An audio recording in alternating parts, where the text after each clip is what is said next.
Hey everyone, welcome back. Today, we're going to answer a fundamental question. What is HTML? If you want to create websites, this is the first thing you need to learn. HTML stands for HyperText Markup Language. It is the standard language used to structure web pages. Think of it as the foundation of every website you visit. Let's break it down.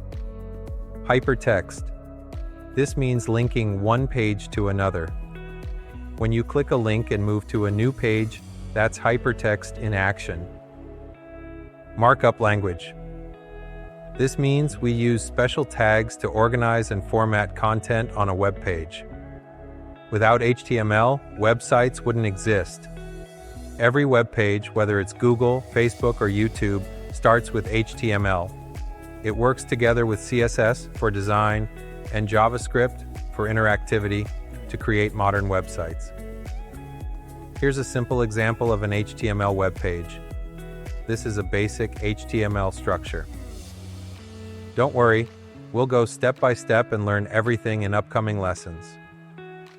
So now you know what HTML is and why it's important.